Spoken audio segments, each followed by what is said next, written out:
बिस्मिल्लाहिर्रहमानिर्रहीम। अस्सलाम वालेकुम नादरीन, आप यूट्यूब चैनल देख रहे हैं। मैं इमरान खान हूँ। पाकिस्तान तहरीक इंसाफ ने एक नया रिकॉर्ड ही कायम कर दिया है और पता नहीं इमरान खान साहब ने कौन कौन से रिकॉर्ड तोड़ने हैं जेल से बैठकर कि बगैर लीडर के सिर्फ पब्लिक निकली और पब्लिक ने निकल कर तकरीबन 24 घंटे तक जंग लड़ी है। गुज़िश्ता रात से गिरफ्तारियाँ शुरू हुई, यानी इमरान खान साहब ने हफ्ते वाले दिन एहतजाज का ऐलान किया था। जुम्मे की रात से गिरफ्तारियाँ शुरू हो गई। जुम्मे वाले दिन से 4 शहर बंद कर दिए गए, तमाम रास्ते बंद कर दिए गए। टोटल जो रास्ते बंद किए गए उनकी तादाद 50 से ज़्यादा है।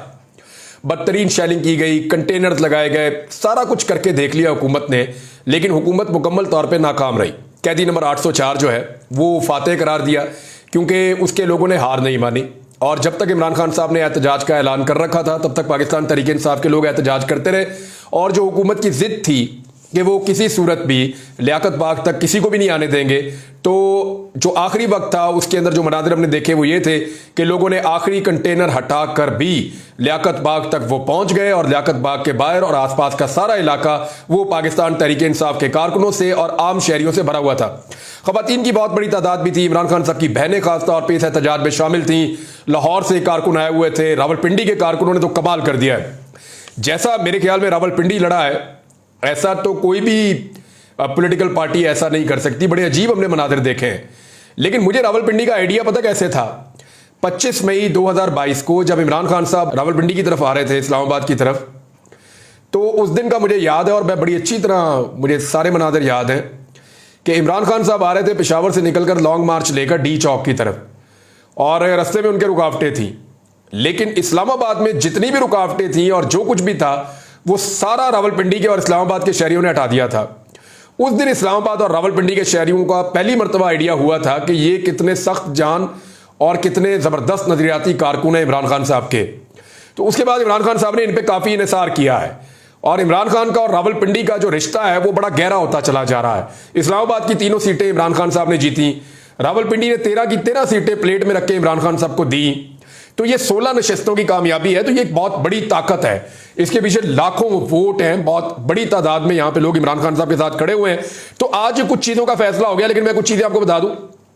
एक तो ये है कि शेलिंग बदतरीन थी, एक्सपायर्ड शेल भी चलाए गए, लेकिन पुलिस ने जो रबड़ गोलियां मारी वो बहुत ज्यादती की है। कुछ बुजुर्ग हैं, उनके वो कमीजें उठाकर दिखा रहे थे, उनको रबड़ की गोलियां लगी हैं। कुछ मीडिया वाले हैं, उनको रबड़ की गोलियां लगी हैं। मीडिया वालों को सारा दिन मार पड़ती रही। कल से मार पड़ने का सिलसिला शुरू हुआ और जिस जिस चैनल के रिपोर्टर को या जिस जिस चैनल के कैमरामैन को मार पड़ती थी वो फिर खबरें चलाते थे कि हमारे रिपोर्टर को या कैमरामैन को मार रहे हैं। इसके अलावा वो एहतजाज नहीं दिखाते थे। यानी पाकिस्तान के इलेक्ट्रॉनिक मीडिया ने मुनाफकत की इंतहा कर दी है। इलेक्ट्रॉनिक मीडिया जो है वो अपनी सोशल मीडिया की वेबसाइट्स के ऊपर या अपनी सोशल मीडिया के प्लेटफॉर्म्स के ऊपर लगातार वो जलसे के मनाजिर बेच रहे हैं, लेकिन इलेक्ट्रॉनिक मीडिया के ऊपर वो दिखाने से गुरेज कर रहे हैं, इसलिए कि रियासती पॉलिसी हुकूमत ने मना किया हुआ है कि इमरान खान साहब का एहतजाज आपने नहीं दिखाना। अब इलेक्ट्रॉनिक मीडिया ने नहीं दिखाया तो उसके बाद उसकी वक़्त भी खत्म हो जाती है। लोग उसको पसंद भी नहीं करते, लोग उसको देखते भी नहीं है। तो ये गुनाहगार है, क्योंकि जो सबसे बड़ी पॉलिटिकल पार्टी है पाकिस्तान की, अगर तो पाकिस्तान एक जमहूरी मुल्क है, तो वो जब जमहूरी अंदाज में अपना एहतजाज करती है तो उनके ऊपर होने वाले जबर को भी दिखाना चाहिए, और अगर वो कहीं गलती करते हैं तो वो भी दिखाना चाहिए। लेकिन पाकिस्तान तहरीक इंसाफ के कारकुनों ने आज साबित किया कि ये एक पुरअमन जमात है और ये मार खाना जानती है, और इससे कोई फर्क नहीं पड़ता कि इनको मारें, इनको कुट्टे, रस्ते बंद करें, खौफ फैलाएं, ये फिर भी निकल आते हैं। अब कुछ मनाजिर ऐसे आए जिनमें मैंने महसूस किया कि लोग भाग दौड़ रहे हैं और वो कह रहे हैं कि ग्रेनेड मार दिया, ग्रेनेड मार दिया। तो मैंने इसके ऊपर भी रिसर्च की, क्योंकि देखें ग्रेनेड सिर्फ वो नहीं होता जो इंसानों को कत्ल करता है। ये 2 नॉन लीथल किस्में भी हैं इसकी। 2 किस्म के नॉन लीथल ग्रेनेड भी होते हैं। एक जो है उनको आप स्टिंग बॉल कहते हैं या रबड़ बॉल ग्रेनेड्स कहते हैं। उनके अंदर रबड़ की वो बुलेट्स होती हैं छोटी छोटी, वो निकलती हैं और वो लोगों को टकराती हैं, लोगों को चोट लगती है, लोग भाग जाते हैं। आप ग्रेनेड फेंकते हैं, वो ब्लास्ट करता है, उसके अंदर से रबड़ बुलेट्स निकल के लोगों को लगती है। अगर कहीं पे मॉब है, आपने बीच में फेंक दिया, तो ये एक तरीका तो ये होता है। दूसरा जो ग्रेनेड है जो बड़ा खौफनाक होता है, और ये इसको एक्चुअली मिलिट्री ग्रेड वेपन कहा जाता है, ये इसराइली इस्तेमाल करते हैं। जब मस्जिद के अंदर मुसलमान अपनी नमाज नहीं ना तोड़ रहे होते तो उस वक्त बाज़ औक़ात वो ये ग्रेनेड भी फेंक देते हैं। इसको ना स्टन ग्रेनेड कहते हैं। स्टन ग्रेनेड, स्टन मतलब कि एकदम जो है वो होश हवास बंदे के चले जाते हैं। आपने देखा होगा अक्सर मूवीज के अंदर के अचानक जो है वो मिलिट्री पहले एक ग्रेनेड फेंकती है, जैसे ही वो ग्रेनेड फेंकती है फौरन अंदर घुस जाती है। वो जो ग्रेनेड अंदर फेंकते हैं उसकी साउंड के अंदर एक इफेक्ट होता है और वो ग्रेनेड इस तरह का होता है कि वो स्टन कर देता है सबको, एकदम सबको जामद कर देता है, सबको साकत कर देता है, क्योंकि इसकी आवाज ऐसी होती है और इसमें ये कैपेसिटी होती है, इसमें से थोड़ा धुआं भी निकलता है और हल्का फुल्का लगता भी है। लेकिन ये इस नौयत का ग्रेनेड होता है कि लोगों के औसान खता हो जाते हैं और बहुत ज्यादा खौफ व आराज फैला देता है। तो उसके बाद जितनी देर में दुश्मन संभलता है उसको जो है वो शूट डाउन कर देते हैं। नॉर्मली फौजी ऐसा करते हैं। अब यहां पे जो मनाजिर मैंने देखे, वहां पे देखा कि अचानक एक ग्रेनेड की आवाज आती है और उसके बाद लोग चीखते हैं, चिल्लाते हैं कि ये तो ग्रेनेड फेंक दिया, ग्रेनेड फेंक दिया, और लोग कलमे पढ़ते हुए भाग रहे हैं और बहुत परेशान है। तो अब मैं कह नहीं सकता कि वो क्या चीज थी। अगर तो वो एक ग्रेनेड था, मेरी 2-3 लोगों से बात हुई, उन्होंने कहा जी हम आपको यकीन दिलाते हैं कि ये ग्रेनेड नमा चीज है और ये एक दफा नहीं 2-3 दफा फेंकी गई है। तो अगर ये कोई चीज फेंकी गई है तो ये नॉन लीथल है, यानी इससे इंसान मरते नहीं है, लेकिन ये इंसानियत के खिलाफ भी है कि इस तरह के वेपन इस्तेमाल किए जाए जो मिलिट्री ग्रेड के हों। और ये नई मिसालें जो है वो मरियम नवाज की जो पंजाब हुकूमत है, फॉर्म 47 की जाली टिकटॉक हुकूमत, वो ये नई से नई मिसालें कायम कर रही है। रावलपिंडी के हर इलाके से नौजवान निकले, हर इलाके से बुजुर्ग निकले और पुलिस ने सारे हथियार अपने इस्तेमाल किए, पूरी ताकत यूज की। और खैबर पख्तूनख्वा से जो काफिला आ रहा था सबकी नजरें उसके ऊपर थी, लेकिन रावलपिंडी के लोगों ने आज मैदान मार दिया। उन्होंने तमाम रुकावटें उठा के फेंक दी, उन्होंने सारे रास्ते खोल दिए, उन्होंने रात तक फस्तायत का मुकाबला किया। एहतजाज होता है घंटे का, 2 घंटे का, बस 15 मिनट का, 20 मिनट का भी एहतजाज होता है। एहतजाज किया, मीडिया आया, कवरेज हुई, बात खत्म। नॉर्मल एहतजाज तो ऐसे होते हैं, लेकिन यहां पे एहतजाज लगभग 12 घंटे तक लोग भूखे प्यासे रियासत की फस्तायत का मुकाबला करते रहे, पुलिस के डंडे गोलियां खाते रहे, गिरफ्तारियां देते रहे, मार खाते रहे और शेलिंग जो है आंसू गैस की वो बर्दाश्त करते रहे और एक दूसरे को सपोर्ट भी करते रहे। घरों से आने वाली खवातीन ने पानी, नमक और तौलिए और पट्टियां वो ये लेकर आए, पायोडीन लेकर आए, लोगों की मरहम पट्टी भी की, डॉक्टर्स भी वहां पे मौजूद थे, आंखों के ड्रॉप्स लेकर आए, वो लोगों की आंखों में डाल रहे थे। तो ये हमने अजीबोगरीब किस्म के मनाजिर देखे आज रावलपिंडी में।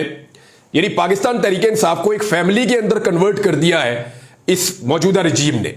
इतना मारा कि पूरी कौम एक फैमिली बनती जा रही है, एक खानदान बनता जा रहा है और वो सारा खानदान जो है वो बहुत अगेंस्ट होता चला जा रहा है इस वक्त जो निजाम के बेनिफिशरीज हैं उनके। अब जिस किस्म भी हथियार इस्तेमाल किए, फ्यूचर में इन चीजों का पता चलेगा, कुछ भी कंफर्म नहीं किया जा सकता। मैंने कुछ विजुअल्स की बुनियाद पर आपको कुछ चीजें रिपोर्ट की हैं और कारकुन जो गिरफ्तार हुए हैं उनकी तादाद सैकड़ों में बताई जा रही है। और जब अंधेरा हुआ और एहतजाज मुकम्मल हुआ तो फिर पाकिस्तान तहरीक इंसाफ की जो मरकजी क़यादत है, अली अमीन गंडापुर साहब पहुंच चुके थे, अपने काफिले को लेकर बुरहान इंटरचेंज को वो क्रॉस कर रहे थे और उस वक्त सिचुएशन ये थी कि कंटेनर तक पहुंच गई थी। 2 रुकावटें इन्होंने दूर कर दी थी, ये वाली रुकावटें हटा रहे थे कारकुन, और कारकुनों की बहुत बड़ी तादाद पुल के नीचे से उतर के खेतों में से और पानी में से होती हुई बैक साइड में चली गई थी पुलिस के। तो पुलिस जितनी तादाद में थी उससे 10 गुना से ज्यादा कारकुन पुलिस की बैक साइड पे मौजूद थे और वो गाड़ियों के बगैर थे और वो पुलिस की बैक साइड से प्रेशर बढ़ा रहे थे। सामने अली अमीन गंडापुर मौजूद थे, लेकिन उस वक्त रात का वक्त था और उस वक्त एहतजाज को कॉल ऑफ कर दिया गया। पुलिस बीच में सैंडविच बनी हुई थी, लेकिन अल्लाह का शुक्र है कि कोई नुकसान नहीं हुआ, क्योंकि अगर दोनों तरफ से पुलिस पर प्रेशर बढ़ता तो खुदा न खास्ता उसके नतीजे में अफसोसनाक सूरत पैदा हो सकती थी और एक बड़े तसादुम से पाकिस्तान फिर बचा है। ये बात जो है वो अब दोनों फरीकों को समझनी चाहिए, खासतौर पर गवर्नमेंट को यह बात समझनी चाहिए कि यह एहतजाज से फर्क क्या पड़ता है। आप दफा 144 लगा देते हैं, हर किस्म के एहतजाज की आप इजाजत देते हैं, सारी पॉलिटिकल पार्टीज को कहते हैं आके कर लो, लेकिन जब इमरान खान साहब की पार्टी आती है तो आप उसको मना कर देते हैं। अली अमीन गंडापुर साहब ने वहां पे खिताब किया, उन्होंने कहा जी जो बातें की मैं आपको बता देता हूं। उन्होंने कहा जी वक्त खत्म होने के बाद इमरान खान साहब के हुक्म के मुताबिक हम वापस जा रहे हैं। इमरान खान साहब ने कहा था कि आपने पूरा एहतजाज करना है, पूरा जोर लगाना है पहुंचने के लिए, और जहां पे आपको रोका जाए वहीं पे आपने एहतजाज करना है। हमारा ना कोई जलूस था, ना कोई जलसा था और ना कोई हमारा धरना था, यानी जलसा और धरना तो था नहीं, एहतजाज था, वो हमने भरपूर अंदाज में किया, अपनी ताकत हमने शो की है पूरे खैबर पख्तूनख्वा से भी, पंजाब से भी, और पंजाब के 4 इजला जो रावलपिंडी का डिवीजन है वहां पे हमने अपनी ताकत शो की है हर जगह पे। अब अली अमीन गंडापुर साहब ने कहा कि क्योंकि इमरान खान साहब ने कहा था कि जब वक्त खत्म हो जाए तो जहां तक आपने एहतजाज कर सकते हैं वहां आपने एहतजाज करना है और उसके बाद फिर आपने वापस जाना है। अब हम वापस जा रहे हैं, हमारी तहरीक जारी रहेगी, हम आजाद हैं, हम मौत से नहीं डरते, मैं भी मरने के लिए तैयार हूं, क्या आप लोग भी तैयार हैं? तो लोगों ने कहा जी हम रेडी हैं। अली अमीन गंडापुर साहब जब वापस मुड़े तो रावलपिंडी में लोगों ने बहुत प्रोटेस्ट किया, बल्कि वहां पर जो अली अमीन गंडापुर साहब के साथ कारकुन मौजूद थे जिन्होंने रुकावटें अबूर भी कर ली थी, उन्होंने कहा कि जी हम वापस नहीं जाना चाहते, हमें अब रावलपिंडी जाना है। अब कारकुनों को निकालना तो आसान होता है, उनको रोकना बहुत मुश्किल होता है। तो उस वक्त अली अमीन गंडापुर साहब ने इमरान खान साहब का नाम लिया तो फिर कारकुन माने, कुछ कारकुन गाड़ियां रोक रहे थे कि जी ना जाएं वापस, लेकिन ये तनकीद तो अली अमीन गंडापुर पे होगी। अब इमरान खान साहब का एक्चुअल ऑर्डर क्या था वो आपको सुबह अदालत से परसों पता चल जाएगा कि क्या इमरान खान साहब इस पर राजी हैं या नाराज हैं। खैबर पख्तूनख्वा से आने वाले काफिले को वापस जाना चाहिए था या नहीं जाना चाहिए था, इसके ऊपर इमरान खान साहब की राय आना अभी बाकी है। वो उनकी बहनें जब जाकर मिलेंगी तो चीजें पता चल जाएंगी, या जर्नलिस्ट जाके मिलेंगे तो चीजें पता चल जाएंगी कि एक्चुअली इमरान खान साहब के दिमाग में इस सारी एक्टिविटी को लेकर क्या चल रहा है। बहरहाल आज का दिन पाकिस्तान तहरीक इंसाफ के नाम रहा और चंद चीजों का फैसला आज हो गया है। एक तो यह फैसला हो गया जी कि अवाम मौजूदा हुकूमत से सख्त नाराज है, वो इन्हें पसंद नहीं करते, अवाम मौजूदा हुकूमत से सख्त मायूस हो चुकी है। दूसरा इस चीज का फैसला हो गया कि इनके पास किसी किस्म का कोई सलूशन नहीं है। ये जो है बेवकूफों का एक टोला है, ये एक एहतजाज को मुल्क गिर एहतजाज में बदलने की सलाहियत रखते हैं। ये हुकूमत अपनी जिद और अपनी अना की खातिर पूरे पाकिस्तान को आग भी लगा सकती है, ये लोगों की जान से भी खेल सकती है। रात को जैसे इन्होंने लाइटें बंद की हर तरफ, तो ऐसा खौफ पैदा हो गया था कि खुदा ना खास्ता कोई सानिया ही ना हो जाए। और जब लोग डिस्पर्स हो गए, वापस अपने घरों को चले गए, तो जो मीडिया वाले सड़कों पे मौजूद थे या बाकी लोग, तो उनके ऊपर रबड़ गोलियां चलाना शुरू कर दी पुलिस वालों ने। मीडिया वालों को लगी है, वो रिजवान गलती वहां पे खड़े हुए थे, मैं विजुअल्स देख रहा था और वो इतने परेशान कुन विजुअल्स थे कि वहां ज्यादा जर्नलिस्ट खड़े हुए थे, पुलिस उनके ऊपर जो है वो रबड़ की गोलियां चला रही थी कि ये लोग भी यहां से भाग जाएं। तो पुलिस जो है वो तकरीबन अपना ज़हनी तवाज़ुन जो है खो चुकी है जो कुछ हो रहा है। एक और चीज जो साबित हुई वो ये हुई कि कैदी नंबर 804 उसको इस वक्त अवाम की भरपूर सपोर्ट मैसर है। और नंबर 4 ये है कि लोगों का खौफ खत्म हो गया, लोग अब डरते नहीं है। यानी आप कंटेनर लगाएं, आप गोलियां चलाएं, आप हवाई फायरिंग करें, आप रबड़ बुलेट मारें, आप शेलिंग करें, डंडे मारें, गिरफ्तारियां करें, लोगों का खौफ खत्म हो गया। मैंने मनाजिर देखे कि जो पुलिस वालों की बसें हैं ना, जिनके अंदर वो कैद करके ले जाते हैं, कैदियों वाली वैन्स, उनके अंदर हाथ पे हाथ मार के पाकिस्तान तहरीक इंसाफ के नौजवान हंस रहे हैं और इंजॉय कर रहे हैं कि जी हम गिरफ्तार हो गए, अच्छा हो गया, ओए वो एक बार रह गया उसको भी अंदर बुला लो। ये तो चल रहा है इनका। यानी पाकिस्तान तहरीक इंसाफ के लिए गिरफ्तारी मसला ही कोई नहीं रहा, डंडे खाना प्रॉब्लम ही कोई नहीं रहा। वहां खड़े होकर नौजवान बातें कर रहे थे जी काफी अरसा हो गया था आंसू गैस स्मेल नहीं किया, तो चलो अच्छा हो गया, दोबारा से आंसू गैस की हमारी स्मेल जो है वो रिफ्रेश हो गई। यानी इस तरह से पाकिस्तान तहरीक इंसाफ के लोग ले रहे, हुकूमत इनकी किस तरह की तरबियत करना चाहती है। नंबर 5 ये है कि बगैर लीडरशिप के भी अवाम मुकाबला कर सकते हैं।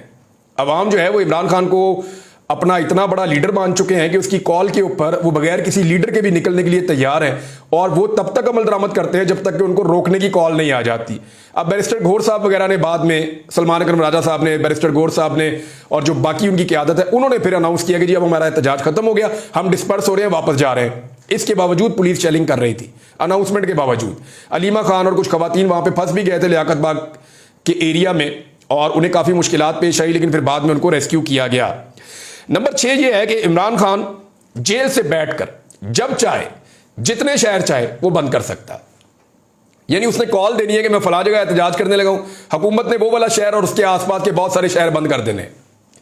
यानी इमरान खान को अब ये कुदरत हासिल हो गई है, या अल्लाह ताला ने उसको ये ताकत दे दी है, या अवाम अब उससे इतना प्यार करती है, या उसकी आवाज़ के ऊपर लब्बैक कहती है कि वो पाकिस्तान के जिस शहर में आवाज़ देता है वहां पर कारोबारी ज़िंदगी बंद हो जाता है। यानी उसके अंदर जेल में बैठकर यह सलाहियत मौजूद है। नंबर 7, हुकूमत मुकम्मल तौर पे बुखलाहट का शिकार है और ताकत के इस्तेमाल के अलावा उनके पास अब कोई हल बाकी नहीं बचा। नंबर 8, इमरान खान की हिकमत अमली ने 100% काम किया है। यह बात आपको समझनी पड़ेगी। 100% काम कैसे किया कि इमरान खान साहब पहले जलसों पे चले हुए थे और वो हुकूमत को सूट कर रहा था माहौल, और जो मेन जगह थी वहां पे इंपैक्ट नहीं जा रहा था, लेकिन अब इंपैक्ट जा रहा है। इसका इंपैक्ट क्या होगा ये मैं आपको अगले वीडियो में बताऊंगा। वो जब आप सुनेंगे तो आपको समझ आएगी कि बहुत सारी जो इंपॉर्टेंट चीजें हैं वो अब तय हो गई हैं इस एहतजाज के बाद, और वो क्या कुछ हो गया वो मैं आपको बताऊंगा। लेकिन इमरान खान साहब की जलसा और जुलूस के अलावा ये जो रैलियों का और एहतजाज का एक सिलसिला उन्होंने शुरू किया है, और ये जो एक नई हिकमत अमली दी है, ये ज्यादा कामयाब और मुअस्सर रहेगी। आज ये भी साबित हो गया कि जेल में बैठकर वो बेहतर प्लानिंग कर रहा है। नंबर 9, ये तहरीक जो है वो पीछे जाने की बजाय आगे बढ़ रही है, इसका मोमेंटम ऊपर जा रहा है। हम हर एहतजाज के बाद ये देखते हैं कि लोगों का गुस्सा बढ़ता चला जा रहा है। अच्छा जी, इसके बाद जब एहतजाज खत्म हुआ, लोग डिस्पर्स हो गए, अपने अपने घरों को चले गए, तो मुस्लिम लीग नून के MNA आए और मुस्लिम लीग नून के कुछ लोग आए और चौक के अंदर गाड़ी खड़ी करके फायरिंग शुरू कर दी, और पुलिस ने उन्हें कुछ भी नहीं कहा। यानी ये जो रियासती रवैया है ना, सौतेलों वाला, ये जो रियासती रवैया है ना, बदमाशी वाला, वो गुंडागर्दी वाला, नून लीग के एमएनए की क्या जरूरत है कि वो आए और चौक के अंदर खड़ा होकर फायरिंग करे। आज एक गोली सारा दिन नहीं चली, पूरा रावलपिंडी सड़कों के ऊपर रहा है, सारा दिन लोगों ने मार खाई और एक गोली नहीं चली। क्या आपको लगता है कि जो बंदूकें और गोलियां वो सिर्फ नून लीग वालों के पास है? वो पूरे पाकिस्तान के पास है। पाकिस्तान वेपनाइज्ड सोसाइटी है, सबके पास लाइसेंसेज हैं। मैं बेशुमार लोग जानता हूं, जितना वेपन आपको खैबर पख्तूनख्वा के बाद रावलपिंडी में मिलता है, आपको कहीं भी नहीं मिलेगा शायद। तो बेशुमार ये भी गोली चला सकते थे, छतों पे चढ़ के हवाई फायरिंग कर सकते थे। ये गलत काम किया है। यानी जैसे जाली फार्म 47 की फतह इन्होंने मनाई, उसी तरह जब लोग डिस्पर्स हो गए, अपने घर चले गए, तो झूठी फतह मनाने के लिए चौक में आगे इन्होंने हवाई फायरिंग की है। ये रियासत को रोकना चाहिए, और जिन्होंने भी सहूलतकारी की है नून लीग की, उन्हें इस बात पे गौर करना चाहिए कि ठीक है, आप पाकिस्तान तहरीक इंसाफ को मारते हैं तो मारें। आप मारे हैं क्योंकि आपने बाकी पॉलिटिकल पार्टीज को भी मारा, और बहुत मारा, बहुत मारा है, कई दहाइयों से मार रहे हैं। तो ठीक है, तहरीक इंसाफ भी अपने हिस्से की मार खा रही है, और बाकियों से तो बहुत ही ज्यादा मार खा रही है। बाकी हार मान लेते थे, ये मान नहीं रहे। लेकिन एक सियासी जमात को फ्री हैंड देना कि वो आए और आकर फायरिंग करे, ये तो मुशर्रफ के दौर में होता था कि काफ लीग के लोग गुंडागर्दी करते थे और नून लीग और पीपल्स पार्टी वाले बेचारे पिसते थे। लेकिन आज उससे भी बुरा हाल हुआ है कि ये चौक में आकर अपनी फतह अनाउंस कर रहे हैं कि सारा दिन पुलिस लोगों को मारती रही है और लोग बर्दाश्त करते रहे। अब जब वो 12 घंटे लड़ने के बाद अपने घर गए तो इन्होंने हवाई फायरिंग शुरू कर दी है। ये बड़ा अनफॉर्चुनेट है। लेकिन ये जो दिन गुजर गया और जैसा पाकिस्तान तहरीक इंसाफ ने एहतजाज कर दिया, ये एक तारीख बनी है आज, और ये तारीख याद रखी जाएगी। अब तक के लिए इतना ही। अपना ख्याल रखिएगा, अपने इस चैनल का भी। अल्लाह हाफिज़।